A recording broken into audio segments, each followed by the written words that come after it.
I'm Andrew Samalin of Samalin Wealth, and I wanted to reach out to you this morning to review the recent interest rate moves and how they affect the equity and bond markets. In the span of about 18 months, the Federal Open Market Committee, the FOMC, has raised the federal funds target rate from just under 0 to just under 5%.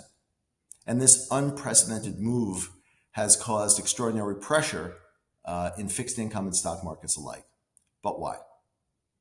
Because there is an inverse relationship between bond prices and bond yields.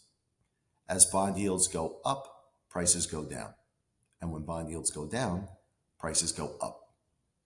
And from lending to borrowing, this extreme and somewhat abrupt shift in funding assumptions has caused headaches for the retail and the institutional investor, myself included.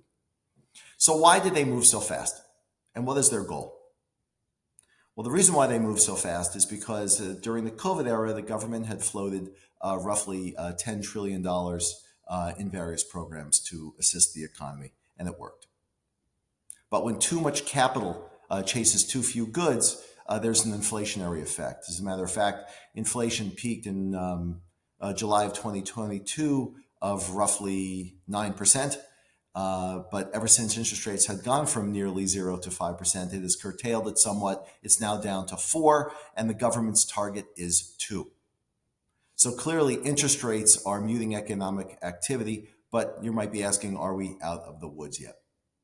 And the answer is perhaps not. We're probably in the 7th inning, perhaps the 8th, with regard to increased interest rates, but data will tell us when exactly that's going to stop.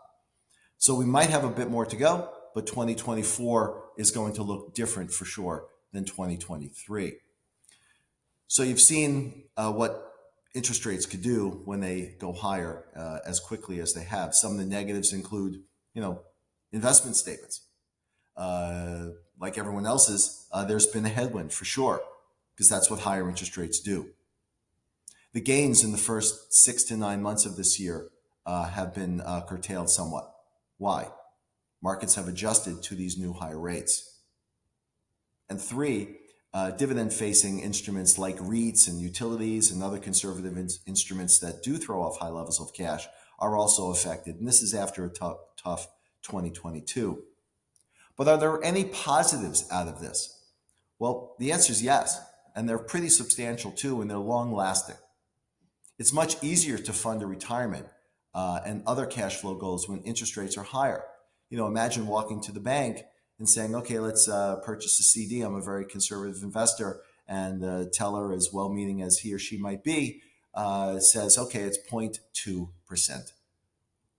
Well, even a $10 million account is simply not going to generate much yield with a 0.2% yield. At 5%, it's infinitely easier. Another positive is that it's simply less risky to invest. You don't need to stretch to generate cash flow. Fixed income and cash flow-based instruments are safer now than they have been in quite a long time. A third positive is more on the macro basis, is that if there is an economic bump in the road, the Fed has ammunition to handle it. With rates at 1%, the Fed had nowhere to go. Today, they have flexibility. And lastly, Q4 is generally a seasonally solid quarter. So once this compression has run its course, we'll be setting up for a solid 2024. So here's some action steps I'd like you to think about this morning to ponder throughout the day and the time ahead. Treasuries look great. I've been in practice for roughly 32 years, and I don't remember an opportunity like this, particularly that you can invest with zero risk. And that's the one time that I could say with regard to treasuries and to maturity. You can invest money at the short end of this treasury market and sleep very well at night. Second action step, you can put your securities on dividend reinvestment and set up not only a solid 2024, but a solid decade ahead. Warren Buffett calls compound interest the 8th wonder of the world, and you can exploit this opportunity. Why? Because if the markets go down and you're on dividend reinvestment, you're getting more shares at lower prices. And when the market's turned, you have a bigger corpus upon which to earn even greater income. 3, if you have outstanding debt and cash on the side, match them. I get rid of the debt. Why? Because the assumption is that your mortgage is 8 3/4.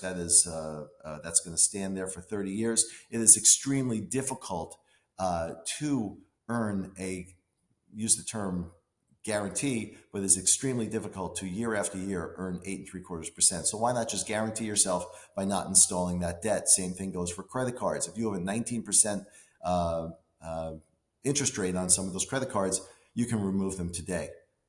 Take the cash from your Fidelity account, and that's a great decision. But there is a mistake that you could make here that we would hope that you would avoid. Of course, the choice is yours. Your risk profile is the most important, and your ability to sleep at night is important. But changing course during these sorts of market bumps and turbulence never tends to end well. Why? Because those types of events pass, and markets are self-clearing, and they tend to stabilize over time. So stick to your guns, and unless there's been a change in strategy, I'd stick with it. So feel free to reach out to us at our office, and if you have any question, either myself or any of the staff or other advisors can assist. But let's take this step by step together, and we look forward to seeing you soon.